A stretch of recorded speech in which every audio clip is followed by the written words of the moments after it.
Can you take me through your strength day right now? Yeah, so my strength day is really very simple. I'll do a lower body, which is my squat.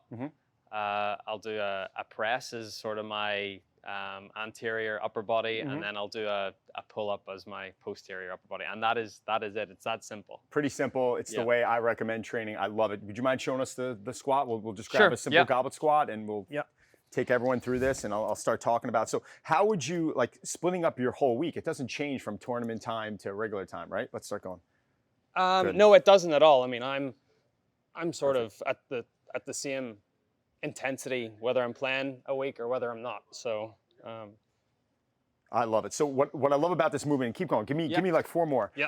Not only one of my favorite lower body exercises, but it's also, when we talk about, one of our favorite core and ab exercises, because you're holding the load in front of your body, the anterior chain, the abs are just getting an incredible amount of work. I also love the goblet position because it's really safe. Yes. And when you're down in that hole, you're able to open those hips up, and we understand the importance of hips through your training. And I love the goblet squat as well because it allows me to get a little bit deeper in a squat. And it opens up those hips, and it just makes it feel a bit better.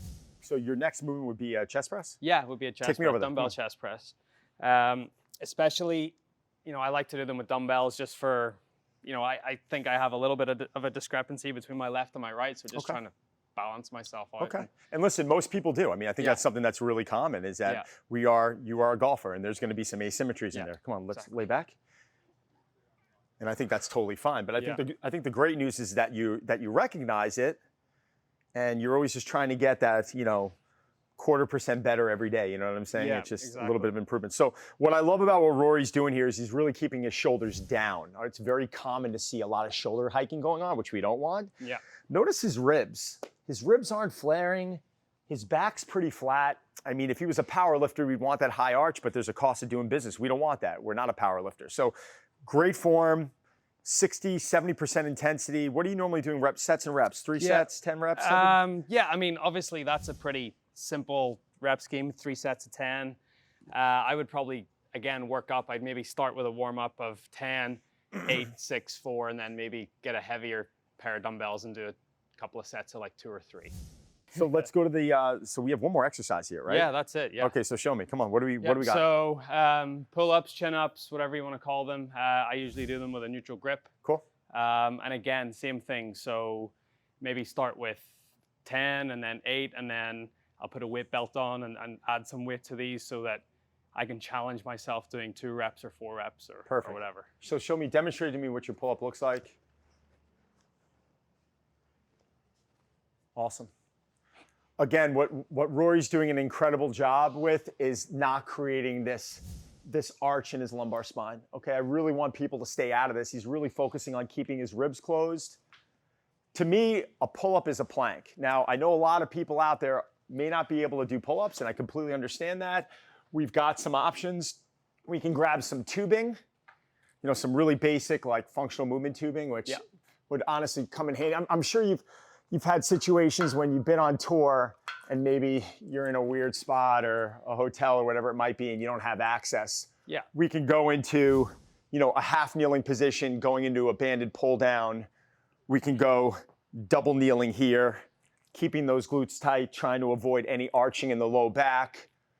We can even get a little more advanced where we start getting into a split stance movement here, which I love because we're really working on the hip and the core. So love the pull up. Perfect technique there, but if we don't have it, when I say we don't have it, meaning you don't have that in your arsenal, there's no reason why we can't grab a band and get some blood in there and get moving around. Yeah. So let me ask you a question.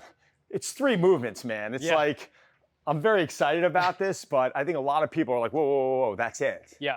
Go through your week. Like, what does your week look like when you're on tour? Yeah, so Monday I do this strength session, and I think that's just to create some hormonal response and get some strength training into my body. Tuesday is more of my accessory lateral strength sort of day. It sort of complements what I'm doing here. Wednesday is a bike ride.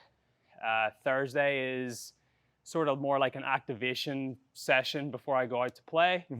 Friday is usually a bike ride. Saturday, again, it's an activation. I sort of combine goblet squat, maybe a bent over row on the bench, side step ups, And then on Sunday, I'll move a little bit and I'll warm up, but I sort of take that day completely off. So it's not, it's not too strenuous. It's not too strenuous. So the bike ride's more for recovery work, correct? Yeah, recovery for sure. Okay, now that entire workout, if you were to do it with your breathing and your warm up, it's not taking more than 30 minutes.